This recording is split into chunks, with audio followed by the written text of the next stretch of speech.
பல பிரச்சனைகள் இங்க பெரிய அளவுல வெடிக்குது. முதல்ல இங்க பணத்த குடுத்தே ஆகணும்னு சொல்லி இங்க முத்துவும் வந்துட்டு கேட்குறாங்க. கடைசில ரோஹிணி அந்த பணத்தெல்ல நானே குடுத்துறேன்னு சொல்லி சமாதானப்படுத்தேன். பணம் மட்டும் திரும்ப வரலனா, அதுக்கப்புறம் இந்த முத்து நீ வேற மாதிரி பார்க்க வேண்டியதா இருக்கும்னு சொல்லிட்டு ரொம்ப மிரட்டிட்டு போறாங்க. அதுக்கு பிறகு வளையல் எல்லாம் கொண்டு போய் இங்க விஜயாட்டையும் குடுத்துர்றாங்க. ஆனா விஜயா வந்து அந்த கையில வளையல எடுத்து போடக்கூட கிடையாது. ஏன்னா அத மீனா முகத்துல தூக்கி எறிஞ்சு அவமானப்படுத்தியாச்சு. அதுக்கப்புறம் இந்த வளையல நம்ம எடுத்து போட்டுக்கிட்டு எதுக்கு? நம்ம செஞ்ச தப்புக்கு வேணா தண்டனையா அத எடுத்துக்கலாம். ஆனா அதுக்காக நான் அந்த மீனா முன்னாடி எந்த காரணத்தை கொண்டு எதுக்காகவும் மன்னிப்பு கேட்க மாட்டேன்றதுல ரொம்ப உறுதியா இருந்துகிட்டு இருக்காங்க. அதுக்கு இடையில இங்க விஜயா கோவிலுக்கும் போயிட்டு வீட்டுக்கும் வந்துடுறாங்க. வீட்டுக்கு கையோட இங்க ரொம்ப சுகமாவே இருந்துகிட்டு இருக்காங்க. அண்ணாமலைகிட்ட பேசுறாங்க. அண்ணாமலை ஒரு வார்த்தை கூட எதிர்த்து கூட பேசவே கிடையாது. இங்க எதுவுமே பேசாம அமைதியா இருக்கிற அண்ணாமலையை பார்த்த விஜயாவுக்கு ரொம்பவே டென்ஷன் ஆகுது. என்ன பண்றதுன்னு கூட தெரியல. அவங்களால யோசிக்க கூட முடியல. இப்படி பல வகைகள்ல பல யோசனைகள்ல பல கவலைகளிலும் இருந்துகிட்டு இருக்காங்க. அந்த நேரம் பார்த்து தான் எங்க அண்ணாமலைக்கு வீட்டில் இருக்கிற அவங்க அம்மா ஃபோன் பண்ணுறாங்க. பாட்டி ஃபோன் பண்ண உடனே அண்ணாமலை எடுக்கலாமா வேணாமா தயங்கிக்கிட்டு இருக்க. முதல்ல ஃபோன் வந்து கட் ஆகிடுது.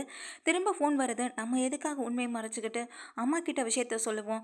அம்மாவை இவ எவ்வளோ ஏளனமாக பேசினா, அசிங்கப்படுத்தி பேசினா, முதல்ல அம்மாவை ஊருக்கு வர சொல்லுவோம். அம்மா கிட்ட இவ மன்னிப்பு கேட்கலன்னா அதுக்கப்புறம் இருக்கு அப்படின்னு நினச்சிட்டு எங்கள் அண்ணாமலை என்ன பண்ணுறாங்கன்னா, தன்னுடைய அம்மா கிட்ட ஃபோனில் எல்லா விவரங்களையும் சொல்லிடுறாங்க. சரிடா அண்ணாமலை, நான் உடனே ஊருக்கு கிளம்பி வரேன். அவள் இவ்வளோ பெரிய பிரச்சனை பண்ணுறாளா? அவளுக்கு எவ்வளோ திமிரு இருக்கும். அன்னைக்கு ஸ்ருதியோட அம்மா கூட அன்னைக்கு வந்து அவங்க எல்லாத்தையும் உண்மையாக தான் சொல்லியிருக்காங்க, கரெக்டாக தான் கண்டுபிடிச்சிருக்காங்க. ஆனால் அது தெரியாமல் நான் அவங்களையும் வேற பேசி விட்டுட்டேன். இப்போ தானே தெரியுது யார் மேலே தப்பு இருக்குன்னு. முதல்ல நான் கிளம்பி வரேன், ஃபோனை வேட அண்ணாமலைன்னு சொல்லிடுறாங்க. இதெல்லாம் கேட்டுட்டு இந்த விஜயாவுக்கு பகிர்னு இருக்குது. அவங்க வந்துட்டாங்கன்னா அவங்கள நிற்க வச்சு நம்மளை என்ன இல்லாமல் கேள்வி கேட்பாங்க. அவங்க முன்னாடி நம்ம என்னெல்லாம் பண்ண போகிறோமோ நினச்சி ரொம்ப தயக்கத்தில் இருந்துட்டு இருக்காங்க. உள்ளே இருக்க மனோஜ் ரோஹிணின்னு எல்லாருக்குமே இந்த விஷயம் தெரியுது. கொஞ்ச நேரத்தில் பார்த்தா எங்கள் பாட்டி வந்துடுறாங்க. அண்ணாமலையே இருக்காங்க. அப்போ இங்கே பாட்டி வந்த கையோட என்ன விஜயா, என்ன நினச்சிட்டு இருக்க நீ? இவ்வளோ பெரிய தப்பை பண்ணிட்டு இந்த வீட்டில் என்னமா நடிப்பு நடிச்சிருக்க? கடைசியில் ஏன் மேலே வேற பழிய போட்டியாமல அப்படின்னு சொல்லி கேட்குறாங்க. அது இல்லத்த அப்படின்னு எழுத்துட்டு இருக்கேன். உனக்கு என்னை பார்த்தா எப்படி தெரியுது? உனக்கு என் மேலே இருக்க பயம் விட்டு போச்சா விஜயா அப்படின்னு சொல்லி கேட்குறாங்க. அதெல்லாம் ஒன்றும் இல்லத்த அப்படின்னு சொல்ல, சரி என் மேலே பழிய போட்ட சரி, இங்கே மீனா மேலேயும் மீனாவோட குடும்பத்து மேலே எப்படி பழி போட்ட? சரி உன் மேலே தப்பை வச்சுக்கிட்டு அடுத்தவங்க மேலே பழி போடுறதுக்கு உனக்கு எப்படி மனசு வந்தது விஜயான்னு சொல்லி கேள்விக்கு மேலே கேள்வி கேட்டு அசிங்கப்படுத்த, ஏன் ரோகிணி, உனக்கு கூட அந்த தப்பை வந்துட்டு தட்டி கேட்கணுன்ற ஒரு தைரியம் கூட இல்லையா? புருஷன்றதுனால அமைதியாக இருக்கியா? புருஷனாவே இருந்தாலும் பெத்த அம்மா அப்பாவே இருந்தாலும் தப்புனா தட்டி கேட்டுதான் ஆகணும். அந்த இடத்துல அமைதியாக போகிறது தான் ரொம்ப பெரிய தப்பு. இப்போ நீ பண்ணுறது கூட ஒரு வகையில் திருட்டு தான். நீங்கள் 3 பேருமே சரியான திருட்டு கலவாணிகளாக இருக்கீங்கன்னு சொல்லி திட்ட, என்னத்தை இப்படியெல்லாம் பேசுகிறீங்களேன்னு சொல்லி கேட்குறாங்க. ஆமாம், நீ எங்கள் அம்மாவை பேசினல்ல, முதல்ல எங்கள் அம்மா கிட்ட மன்னிப்பு கேளு அப்படின்னு சொல்கிறாங்க. இதை கேட்ட விஜயா வந்துட்டு, நான் யார்கிட்டையும் மன்னிப்பு கேட்க மாட்டேன்னு நான் நேத்தையே சொல்லிட்டேன், திரும்பவும் மன்னிப்பு கேட்க சொல்கிறாங்களே நினச்சிட்டு இருக்கேன். இங்கே உடனே பாட்டி சொல்கிறாங்க, நம்ம கேட்குறதுனாலாம் மன்னிப்பு தானாக கிடைக்கக்கூடாதுரா அண்ணாமலை. அவங்க மனசுலேருந்து அவங்க மனசார உணர்ந்து மன்னிப்பு கேட்கணும். அப்படிப்பட்ட மன்னிப்புக்கு தான் நிறைய வேல்யூ இருக்குது. இவள்கிட்ட போய் நம்ம போய் கெஞ்சிட்டு கிடக்கணுமா மன்னிப்பு கேட்குறதுக்கு? அவளுக்கா தோணா கேட்கட்டும், அப்படி இல்லையா விடுறா அண்ணாமலை. என்னைக்கு தப்பு திருந்தி வராளோ அன்னைக்கு கேட்கட்டும் அப்படின்னு சொல்கிறாங்க எங்கள் பாட்டியும். நீ சொல்கிறதும் சரிதாம்மா, அவளா என்னைக்கு திருந்தி வராளோ அன்னைக்கு தான் நானும் அவகிட்ட பேசுவேன்னு சொல்ல, இதை கேட்ட விஜயா அதிர்ந்து போய் நிற்கிறாங்க. பாருங்க நேத்திலேருந்து இதே தான் சொல்லிட்டு இருக்காரு, என்கிட்ட பேச மாட்டேன் பேச மாட்டேன், நீங்களாவது ஒரு வார்த்தை சொல்லுங்கத்த அப்படின்னு சொல்கிறாங்க. இதில் நான் பேசுகிறதுக்கு எதுவுமே இல்லை விஜயா, ஏன்னா நீ பண்ண தப்பு அப்படி. அந்த தப்புக்கு நானும் என்னை உன் கூட இருந்து துணை நிற்க சொல்கிறியா? என் பேரனுக்கு நீ இவ்வளோ பெரிய துரோகத்தை பண்ணியிருப்ப, அதுக்கு நான் உனக்கு துணை நின்று இங்கே அண்ணாமலையே உன் கூட பேசுன்னு சொல்லி நான் சேர்த்து வைக்கணும்னு நினைக்கிறியா அப்படின்னு சொல்லி கேள்வி கேட்குறாங்க. விஜயாவுக்கு பதிலே இல்லை. இப்போ இதுக்கு என்னதான் வழி அப்படின்னு சொல்லி இங்கே அண்ணாமலை கேட்க, அதுக்கு இங்கே பாட்டி சொல்கிறாங்க, ஒரே ஒரு வழி தாண்டா இருக்குது. இங்கே ரோஹிணி பணத்தை திருப்பி தரேன்னு சொல்லியாச்சு, அந்த பணத்தை நீ எப்போமா திருப்பி தர போகிறேன்னு கேட்குறாங்க. அது இல்லை பாட்டி, இப்போதைக்கு என்னால் முடியாதுன்னு சொல்ல, அது எப்போ முடியும், அப்புறம் எப்போ தான் முடியும்னு சொல்லு அப்படின்னு கேட்குறாங்க எங்கள் பார்லர் அம்மா கிட்ட முத்துவோம். இல்லை முத்து, நான் தான் தரேன்னு சொல்லிட்டேன்ல அப்படின்னு சொல்லிட்டு இருக்காங்க. தரேன்னு சொன்ன பார்லர் அம்மா எப்போ தரேன்னு சொல்லவே இல்லையே. இப்படி தான் ஒருத்தன் 20 லட்ச ரூபா பணத்தை திருப்பி தரேன்னு சொல்லி அம்மா மேலேயே சத்தியம் பண்ணிட்டு இன்னமும் இந்த வீட்டிலேருந்து ஓட்டிகிட்டே இருக்கான். அதுக்கான பலனாக தான் இப்போ திருப்பி காட்டுதோ என்னமோ. இப்போ அம்மாவுக்கும் அப்பாவுக்கும் இடையில பெரிய பிரச்சனை வரதுக்கு காரணமே இவன் பண்ண சத்தியமாக கூட இருக்கலாம். பிறகு அம்மாவுக்கும் உடம்பு கூட முடியாமல் போகும். யாரு கண்டா என்ன வேணாலும் நடக்கலாம்னு சொல்ல, இங்கே விஜயாவுக்கு ஒரு விதமான பயம் ஏற்படுது. இந்த பயத்தை வச்சு எப்படியாவது அந்த பணத்தை திருப்பி வாங்கிடலான்னு இங்கே முத்துவும் நினச்சிட்டு இருக்காங்க. ஏற்கனவே 27 லட்சம் பாட்டி, இப்போ கூடவே சேர்த்து 4 லட்சம், இந்த மொத்த பணத்தையும் இவனை திருப்பி கொடுக்க சொல்லுங்க அப்படின்னு கேட்குறாங்க எங்கள் பாட்டிக்கிட்ட. இப்போதைக்கு இந்த 31,00,000 என்னால் திருப்பி கொடுக்க முடியாது. மீனோட நகையை எடுத்துகிட்டு போய் வித்தார்ல, ஏன்னா அந்த பணத்தை மட்டும் நான் திருப்பி கொடுக்க முயற்சி பண்ணுறேன். அந்த 20 லட்சங்கிறது நாங்கள் கண்டிப்பாக திருப்பி தரோம், ஆனால் அதுக்கு கொஞ்சம் நாளாகும்னு சொல்கிறாங்க. இப்படி தான் வந்ததுலேருந்து நாளாகும்னு சொல்லிட்டு இருக்கீங்க. கடைசியில் இன்னமும் அந்த பணமும் வந்து சேரல. சரி, அதெல்லாம் விடுங்க. அப்போட பென்ஷன் பணமும் வந்து சேர போகிறது கிடையாது. இப்போ நகையை கொண்டு விற்றீங்களே, அந்த நகைக்கான பணமாவது வருமானு சொல்லி கேட்குறாங்க. அவன் கேட்குறது சரிதானம்மா, சொல்லுமா, என்னம்மா பதில் சொல்ல போகிறேன்னு சொல்ல, எங்கள் விஜயாவுக்காகவும் மனோஜுக்காகவும் சப்போர்ட்டுக்கு நின்று எங்கள் ரோஹிணி தான் மாட்டி தவிச்சிட்டு இருக்காங்க. நான் வேணா இதுக்கு ஒரு வழி சொல்லட்டுமான்னு சொல்லி எங்கள் பாட்டி சொல்கிறாங்க. என்ன வழி பாட்டி அப்படின்னு கேட்குறாங்க எங்கள் ஸ்ருதியும். வேற ஒன்றும் இல்லை, மாதம் மாதம் இவன் தான் ஷோரூம் வச்சு நடத்திட்டு இருக்கான். மாதம் மாதம் அதில் வர்ற பணத்தில் இங்கே வந்து முத்துவுக்கு அவங்களோட பணத்தை செட்டில் பண்ணணும். அப்படி பண்ண முடியுமான்னு சொல்ல, இது நல்ல ஐடியாவாக தான் இருக்குது. மொத்த பணமாக கொடுக்க முடியலைனாலும் மாதம் மாதமாக செட்டில் பண்ணிட்டா போச்சு அப்படின்னு சொல்கிறாங்க. சரி பாட்டி, நான் ஒத்துக்கிறேன்னு எங்கள் மனோஜ் சொல்ல ரொம்ப சந்தோஷமாக இருக்காங்க. எப்படியும் இந்த பிரச்சனை ஒரு வழியாக முடிஞ்சால் சரின்னு சொல்லி நினச்சிட்டு இருக்காங்க. சரி, எவ்வளவு தரலான்னு இருக்கேன்னு இங்கே வந்து முத்துவும் கேட்குறாங்க.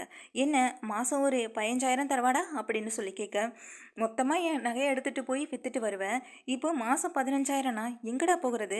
மாதம் 15,000னா எத்தனை வருஷத்துக்கு நீ இழுத்தடிப்ப அந்த 4,00,000 கொடுக்க அப்படின்னு சொல்லி கேட்குறாங்க. என்னடா மனோஜ், பெரிய ஷோரூம் வச்சுருக்க, ஒரு நாளைக்கு 1,00,000 லாபம் வருதுன்னு எங்கள் ரோஹிணி வேற சொல்லிட்டு இருந்தா. அப்படி பார்க்கையில் உன்னால் ஒரு மாதம் 50,000லேருந்து 60,000த்துக்குள்ளே அந்த பணத்தை திருப்பி கொடுக்க முடியாதான்னு சொல்லி கேட்குறாங்க.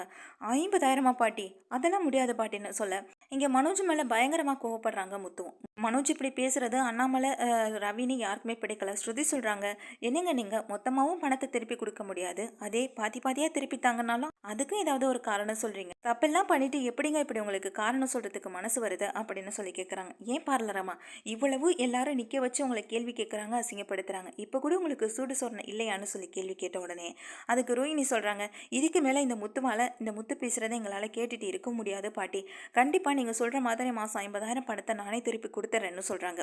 மாதம் 50,000 பணத்தை எனக்கு மட்டும் திருப்பி கொடுத்தா போதாதுமா, இந்த வீட்டுக்கான செலவையும் இனிமேல் நீங்கள் தான் கவனிச்சுக்கணும்னு சொல்கிறாங்க. இதை கேட்ட எங்கள் ரோஹிணி ஆடி போய் நின்றுட்டுருக்காங்க. ஆமாம், இது நாள் வரைக்கும் எத்தனை மாதம் இந்த வீட்டுக்காக நீங்கள் பணம் கொடுத்துருக்கீங்க? இந்த வீட்டு செலவுக்காக நீங்கள் எத்தனை நாளைக்கு பணத்தை கொடுத்துருக்கீங்க? இனிமேல் ரவியோ நானோ இந்த வீட்டு செலவுக்காக பணம் கொடுக்க போகிறது கிடையாது.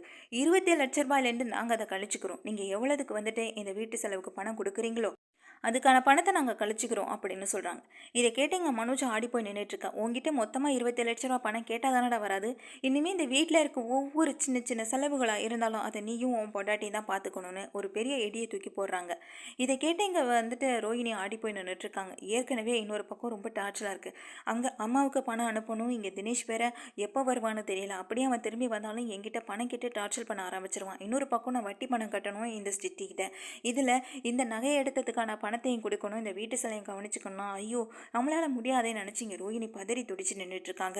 என்னம்மா, என்ன யோசிக்கிறேன்னு சொல்லி எங்கள் பாட்டியும் கேட்காது. இல்லை பாட்டி, இவ்வளோ செலவையும் எப்படி பாட்டி எங்களால் சமாளிக்க முடியும்னு சொல்ல, இந்த வீட்டில் இத்தனை வருஷமாக முத்து தான் வீட்டுக்கான பணத்தை எல்லாம் கொடுத்துட்டு இருந்தான். ஏன் விஜய், அது உனக்கே தெரியும் தானே? எல்லாம் தெரிஞ்சு அமைதியாக நின்றுட்டுருக்க. உன் பிள்ளை மனோஜ் இது நாள் வரைக்கும் எத்தனை மாதம் இந்த வீட்டுக்கு பணம் கொடுத்துருக்கான் அப்படின்னு சொல்லி கேட்குறாங்க. அது வந்து அத்தை அப்படின்னு எழுத்துட்ருக்கேன். உன் பிள்ளைன்னு தூக்கி வச்சு கொண்டாடினா மட்டும் பத்தாது. இன்னைக்கு நீ வளர்த்த வளர்ப்புக்கும் நான் வளர்த்த வளர்ப்புக்கும் இருக்கிற வித்தியாசத்தை நீ புரிஞ்சிருப்பேன்னு நினைக்கிறேன். எப்பயுமே நான் வளர்த்த வளர்ப்புன்னு சொல்லி மனோஜை மெச்சிப்பேன். 7 டிகிரி படிக்க வச்சா மட்டும் பத்தாது, நல்ல ஒழுக்கத்தையும் சொல்லி கொடுத்து வளர்க்கணும். அப்படிப்பட்ட ஒரு அம்மாவா நீ அந்த இடத்துல நிற்க தவறிட்ட விஜயான்னு சொல்லி எங்கள் பாட்டி பயங்கரமாக திட்டுறாங்க விஜயாவை. அதுவே முத்துவையும் ரவியையும் பாரு, எப்படிப்பட்ட நல்ல பசங்களாக இருக்காங்க. இவனுங்க 2 பேரையும் பார்த்து கத்துக்கடா மனோஜ்னு சொல்ல, இது ரோஹிணிக்கு பெருத்த அவமானமாக இருக்குது. தன்னுடைய புருஷனை எல்லார் முன்னாடி நிற்க வச்சு அசிங்கப்படுத்துகிறாங்களே அப்படின்னு நினச்சிட்டு இருக்காங்க ரோஹிணி. அதே நேரம் எங்கள் பாட்டி சொல்கிறாங்க, எங்கள் ரோஹிணிக்கும் ஸ்ருதிக்கும் நீ மதிப்பு மரியாதை, அவங்க குடும்பத்தில் இருக்க ஆட்களுக்குன்னு மரியாதைன்னு இப்படி நீ ஒவ்வொருத்தவங்களுக்கும் மரியாதை கொடுக்குறத பார்க்கும்போது எனக்கு ஒரு விஷயம் தோணுது விஜயான்னு சொல்ல, என்ன விஷயம் அப்படின்னு சொல்லி கேட்குறாங்க. அதான் பிரச்சனையெல்லாம் முடிஞ்சிருச்சேத்த, அதான் மாதம் பணத்தையும் கொடுக்குறத ஒத்துக்கிட்டாச்சே, இதுக்கப்புறமாவது இவரை என்கிட்ட பேச சொல்லுங்க சொல்ல, எப்படி நீ உன்னோட முடிவுலேருந்து மாறி வரமாட்டியோ, கீழே இறங்கி வரமாட்டியோ, மன்னிப்பு கேட்க மாட்டேன்னு சொல்றியோ, அதே போல தான் விஜயா நானும் என்னோட முடிவுலேருந்து என்றைக்கும் கீழே இறங்கி வரமாட்டேன். உன்கிட்ட வந்து நான் பேசவும் மாட்டேன். நானும் என்னோட முடிவில் தெளிவாக தான் இருந்துகிட்ருக்கேன் அப்படின்னு சொல்கிறாங்க. இதை கேட்ட விஜயா பயங்கர அதிர்ச்சியாக இருந்துகிட்டு இருக்கேன். அவன் தான் பணம் கொடுக்குறான்னு சொல்லியாச்சுல சொல்ல, பண்ணுற தவறுகள் எல்லாத்தையுமே பண்ணிவிட்டு பணத்தை திருப்பி கொடுத்துட்டான். நீ பேசின பேச்சு எல்லாமே மறைஞ்சு போயிடுமா விஜயா? அங்கே மீனாவையும் மீனோட குடும்பத்தையும் என்னெல்லாம் பேசினேன். நீ என்னையுமே பேசியிருப்ப, ஆனால் அது என் மனசு கஷ்டப்பட தெரியப்படக்கூடாதுங்கிறதுக்காக அண்ணாமலை என்கிட்ட மறைச்சிருந்திருக்கலாம். ஆனால் நீ மீனாவையும் மீனோட குடும்பத்தையும் என்னெல்லாம் பேசியிருப்பன்றதை நான் யோசிச்சு பார்த்தாலே எனக்கு நல்லாவே புரியுது. அதனால் மீனோட மனசு என்னெல்லாம் கஷ்டப்பட்டிருக்கும். அந்த மீனா ஏழை பொண்ணாக இருக்கிறதுனால தானே இந்த அளவுக்கு நீ அசிங்கப்படுத்தி பேசுகிற அப்படின்னு சொல்லி கேட்குறாங்க. இதை கேட்ட விஜயாவுக்கு பதில் எதுவும் சொல்ல முடியல, அமைதியாகவே நின்றுட்டுருக்க. அதுக்காக தான் நான் ஒரு முடிவு பண்ணி வந்திருக்கேன். அண்ணாமலை என்கிட்ட இந்த விஷயத்த சொன்னதுக்கு பிறகும் அமைதியாக இருக்கிறது நியாயமாக இருக்காது. அதனால் நான் ஒரு முக்கியமான முடிவெடுத்து தான் இந்த வீட்டுக்கே வந்தேன் அப்படின்னு சொல்கிறாங்க எங்கள் பாட்டியும். பாட்டி இப்படி சொல்கிறத கேட்ட உடனே விஜயாவுக்கு தூக்கி வாரி போடுது. என்ன முடிவாக இருக்கும்? இங்கே இவரை கஷ்டப்படுத்துறேன்னு சொல்லி கூடவே இவரை கூட்டிகிட்டு போயிடுவாங்களோ அப்படின்னு நினச்சிட்டு இருக்காங்க. என்னத்தை என்ன விஷயம் அப்படின்னு சொல்லி கேட்குறாங்க. அதுக்கு இங்கே பாட்டி சொல்கிறாங்க, தான் கொண்டு வந்த பத்திரத்தை எடுத்து நீட்டுறாங்க. இதை பார்த்து அண்ணாமலை என்னம்மா இது அப்படின்னு சொல்லி கேட்க, இதுக்கு நீ சம்மதி பண்ணுற ஒரு எண்ணத்தில் தான் நானும் வந்தேன் அண்ணாமலைன்னு சொல்லிட்டு விஷயத்த சொல்கிறாங்க. ஊரில் ஒரு நிலம் இருந்துச்சுல்ல, அந்த நிலத்தை இங்கே முத்து பேர்லையும் மீனா பேர்லையும் எழுதி வைக்கலான்னு இருக்குன்னு சொல்ல, அந்த நிலத்தை தானே நீங்கள் யாருக்கு முதல்ல கொள்ளு பேரனோ கொள்ளு பேத்தியோ பிறக்குதோ குழந்தைக்கு எழுதி வைக்கிறதா சொன்னீங்க. இப்போ என்ன முத்து மீனாவுக்கு எழுதி தரேன்னு சொல்கிறீங்களே விஜயா கேட்க, இதுலெல்லாம் தெளிவாயிரு. சொத்து பணம் காசுன்னு வந்துட்டா அதில் மட்டும் நல்ல விளக்கமாயிரு. மற்றபடி பிள்ளைங்களை வளர்க்குறதுல நீ எல்லாத்துலேயுமே தவறிட்ட விஜயான்னு சொல்லி திட்டுறாங்க. இல்லத்தா அது அப்படின்னு சொல்லிட்டு நின்றுட்டுருக்க விஜயாவை பார்த்துட்டு இங்கே உடனே சொல்கிறாங்க, முத்து சொல்கிறாங்க, பாட்டி எங்களுக்கு எதுவுமே தேவையில்ல, எங்களுக்கு உங்களோட அன்பு ஆதரவு அக்கறை இது மட்டும் இருந்தால் போதும்னு சொல்ல, பாத்தியில் விஜயா இதுவே இந்த நிலத்து பத்திரத்தை உன் பிள்ளை மனோஜிட்ட கொடுக்குறேன்னு சொல்லியிருந்தா பல்ல இழிச்சிட்டு வாங்கியிருந்திருப்பான். ஆனால் அதுவே நான் வளர்த்த வளர்ப்பு முத்து எப்படி நிரூபித்து காட்டிட்டான் பாரு. இப்போ நானே கொண்டு வந்து கொடுத்தாலும் அதை வேண்டான்னு சொல்கிறான் பாரு. அங்கே தான் அவன் உயர்ந்த மனுஷனாக நின்றுட்டுருக்கான். ஆனால் நீயும் உன் பிள்ளை மனோஜோ அப்படி கிடையாதுன்னு சொல்லி திட்டுறாங்க. மனோஜ் என்னதான் என் பேரனாக இருந்தாலும் ஆனால் நீ வளர்த்த வளர்ப்புக்கும் நான் வளர்த்த வளர்ப்புக்கும் நிறையவே வித்தியாசம் இருக்குன்னு சொல்லி ரொம்பவே கேவலப்படுத்துகிறாங்க. அது மட்டும் இல்லாமல் இந்த பத்திரம்லாம் இப்போ அவசியமா அப்படின்னு சொல்லி கேட்குறாங்க விஜயா. அவசியம்தான். மீனாவை நீ எந்த அளவுக்கு அசிங்கப்படுத்துகிற, அப்போது இது அவசியம் தானே, இது மீனாவுக்கு அவசியம்தான் அப்படின்னு சொல்கிறாங்க பாட்டி. இது என்னைக்கா இருந்தாலும் அது முத்துவுக்கும் மீனாவுக்கும் தான் போய் சேரப்போகுது அப்படின்னு இங்கே பாட்டி சொல்ல, எங்கள் பாட்டிகிட்ட முத்து சொல்கிறாங்க, இல்லை பாட்டி, இதமாக காரணம் வச்சு இந்த பிரச்சனையை காரணம் வச்சு இந்த நகையல் இந்த சொத்தையெல்லாம் நாங்கள் எழுதி வாங்கிட்டதா அதுக்கு வேற வீட்டில் ஒரு பிரச்சனை பண்ணுவாங்க. நீங்கள் இருக்கிற வரையும் இவ்வளோ அமைதியாக போகிறாங்களேன்னு பார்க்காதீங்க. நீங்கள் இல்லாதப்ப இவங்க எப்படி நடந்துப்பாங்கன்றத உங்களுக்கு ஒரு வீடியோவாகவே இல்லை ஒரு குறும்படமாகவே போட்டு காமிக்கலாம் பாட்டி நீங்கள் முத்துவும் சொல்கிறாங்க. இதெல்லாம் பார்த்து விஜயா முறைச்சிட்டு நின்றுட்டுருக்கேன். முதல்ல இந்த பாட்டி அந்த பத்திரத்தை பத்திரமா எடுத்து வைங்க, இல்லைனா இந்த பத்திரமும் எங்கே போகணும்னு கூட தெரியாது. அதை வேற அவன் குறுகுறுன்னு பார்த்துட்டு இருக்கதை பார்த்தா கண்டிப்பாக இவன் அடமானம் கூட கொண்டு வச்சுட்டு வந்துடுவான் பாட்டி, அந்த அளவுக்கு திருட்டு புத்தி உள்ளவன்னு சொல்லி இன்னமும் கேவலப்படுத்துகிறாங்க. டே என்னடா பேசுகிறேன்னு சொல்லி இங்கே மனோஜ் கேட்க, உண்மையை தானடா சொல்கிறேன், இதில் உண்மையை சொன்னால் உனக்கு கோவம் வேற வருதோன்னு சொல்ல, இங்கே இதுக்கு மேலே பார்லரமாக தான் அந்த ரோகிணியால் எதுவுமே பேச முடியலை. அமைதியாகவே நின்றுட்டுருக்காங்க. எங்கள் பாட்டியும் அது இல்லைடா முத்துன்னு சொல்ல, நீங்கள் முதல்ல இதை பேக்கில் வைங்க அப்படின்னு சொல்லி அந்த பத்திரத்தை வாங்கி பைக்குள்ளே வச்சிடறாங்க. மீனா நீ போய் ஏதாவது சமையல் பண்ணு, நேற்று அப்பாவும் சரியாக சாப்பிடலை, அவரும் மாத்திரையெல்லாம் போட வேண்டியது இருக்குது, எங்கள் பாட்டி வந்திருக்காங்கல்ல, நீ போ மீனா, நான் போய் ஏதாவது வாங்கிட்டு வரேன்னு சொல்லிட்டு கிளம்பி போயிடுறாங்க.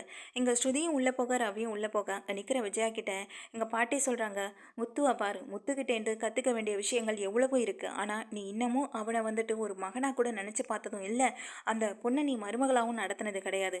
கடைசியில் நான் எடுத்த முடிவு தான் நடக்கும். இந்த நிலமும் சரி அந்த வீடும் சரி இது எல்லாமே முத்து மீனா பேருக்கு மட்டும்தான் மாறப்போகுது. இதுதான் நான் எடுக்கிற முடிவு, இதுக்கான உயிலையும் கூட நான் எழுதி வைக்க தான் போகிறேன்னு சொல்ல, இதை கேட்டு ரொம்ப அதிர்ச்சியில் நின்றுட்டே இருக்காங்க விஜயா. இங்கே பாட்டி இப்படி ஒரு முடிவை எடுப்பாங்கன்னு நினச்சி கூட பார்க்கல. அதே போல் இங்கே மாதம் 50,000 பணத்தையும் வீட்டு செலவையும் எப்படி கவனிச்சுக்க போகிறோமோன்னு நினச்சி ரொம்ப அதிர்ச்சியில் உறைஞ்சி போய் நின்றுட்டுருக்காங்க எங்கள் ரோகிணியும்.